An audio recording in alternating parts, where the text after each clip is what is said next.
Hi, everybody. Welcome back to Appetite for Life. This is the first episode, and we are talking about the self lie. Everybody's lying to somebody sometime in a lifetime, but the self lie is the greatest problem that we have to deal with in our life.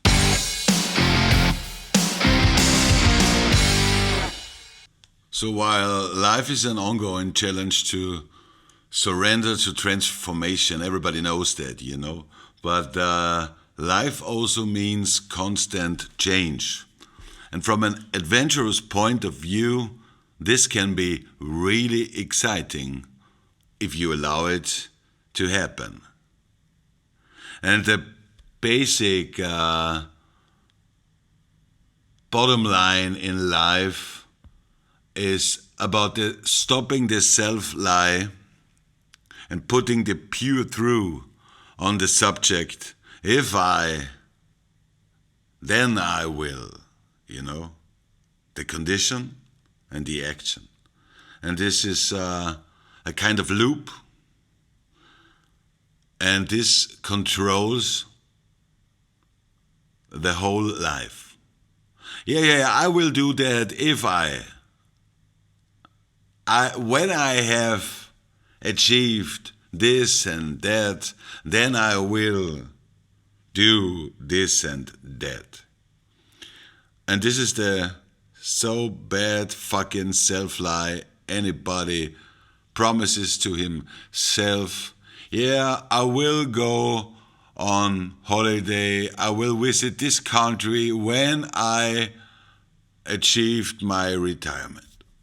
And this end up in a life of restlessness, uneasiness, and the constant urge to give in this paradigm and live this stupid automation. I want you to find your own way out of this paradigm. I'm convinced that if you really want it and hear my words without judgment, you will find that you are already in the middle of the transformation. And from this point, you are already changing in this second.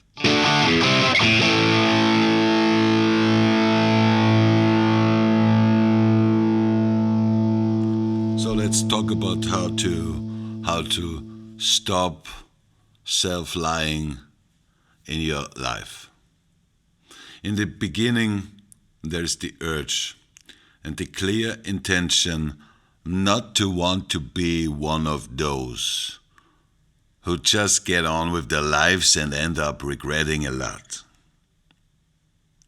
Tell yourself, I want more. I want more and more. I have no choice. I don't want to lose anything, and I only want to win in my life. Today I know it is not a destiny. I've once looked through a small cosmic gate and I saw what all can be possible if I decide for it. And today, much of it has become possible and there is no end in sight. I want more. More is always possible. There is always more, always. And there is no end that you can reach. There is no final goal. Even your life has no deadline. It will continue. That itself is just another gate that we pass through, for in the end we are all infinite beings on an exciting and never-ending journey through time, love, and joy.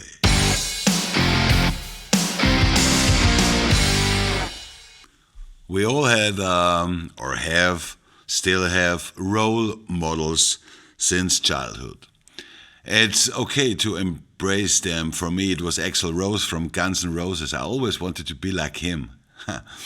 And from him came the sparks that I needed to fill my life's journey. Everybody has a role model. It's absolute okay. Go with it. So, what is the beginning I'm talking about? What is the origin of yourself? Because at some certain point in your life, you begin to understand that the role models are sparks, like I said, and you have to find your own origin. Well, and the origin of yourself is certainly not on the day of your birth. There you came in, there you hit this stage, which we all know. I'm calling it the stage of life. And to understand what is possible on this stage, on the stage of life, you must acknowledge that this life is not the beginning of everything. As I told in our Welcome to Appetite for Life, you came into this world and you brought unique celestial talents with you. Celestial talents, by that I mean your gifts that are designed for this world. And of course, you can make the decision not to discover or use those celestial talents. I respect that. No way. But then you wouldn't listen to this podcast. You wouldn't even have clicked on it. So let's not deal with the people who refuse to accept their celestial talents. Let's deal with you.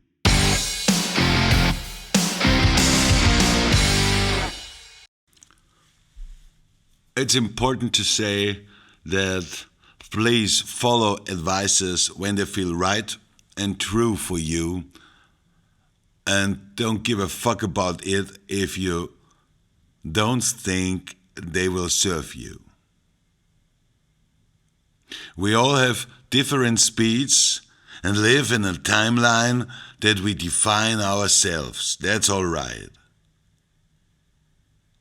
We're all many tiny souls forming one big entity, and we are stronger than we know today. We are irreplaceable. We are great, just as we are. And however, the big picture doesn't get us anywhere on our soul journey. Your soul is hungry for experiences and does not judge wherever good or bad, bad or good, great or abnormal. There is no such thing in the space above you. Judgment comes from your upbringing and from society. Without those cornerstones, we would live in uncontrolled anarchy. And this is also not the solution,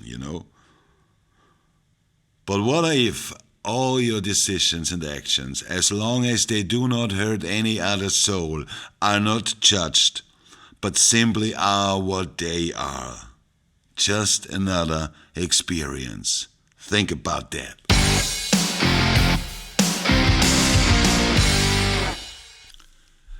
So things are not always as they seem, neither in the so-called good times nor in the supposedly less good times.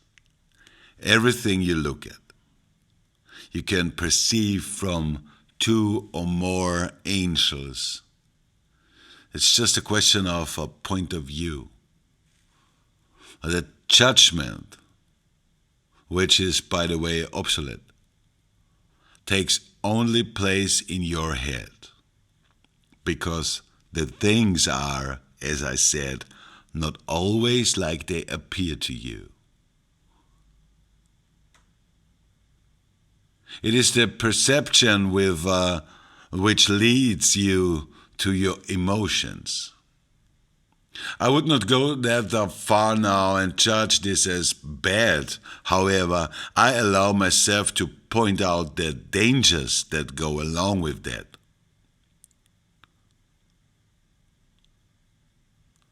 Your reality presents itself to you exactly in such a way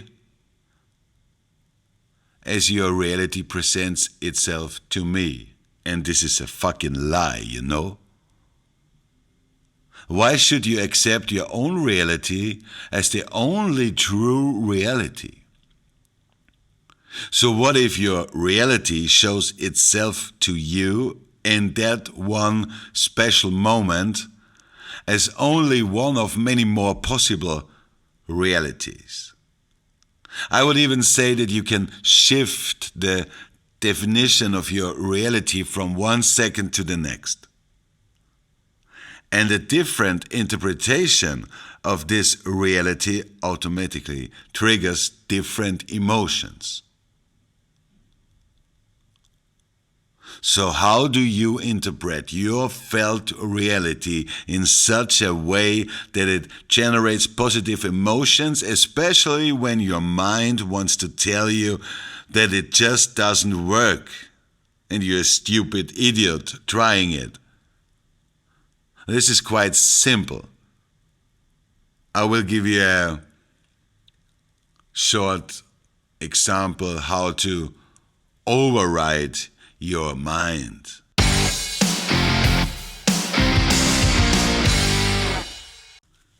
So let's start with this exercise. Listen carefully.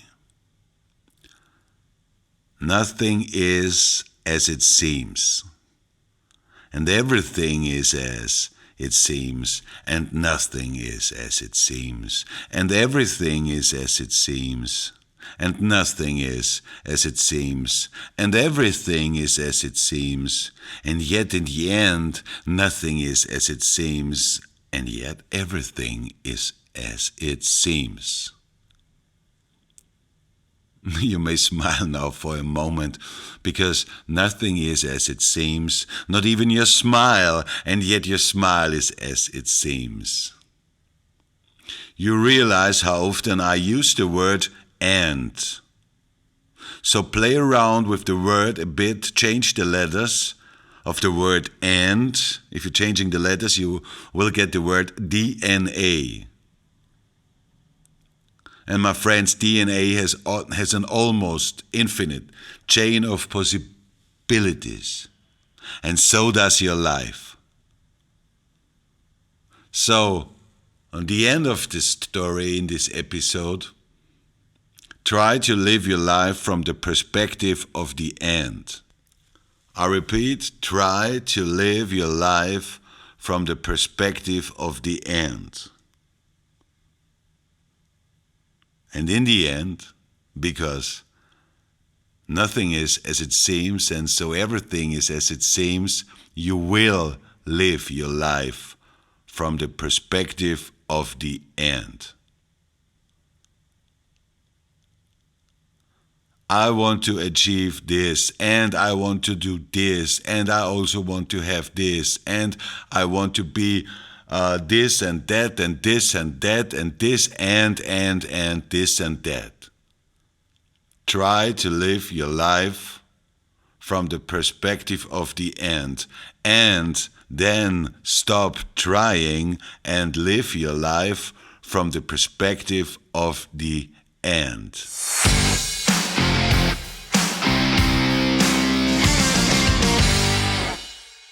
Well, that's all for today.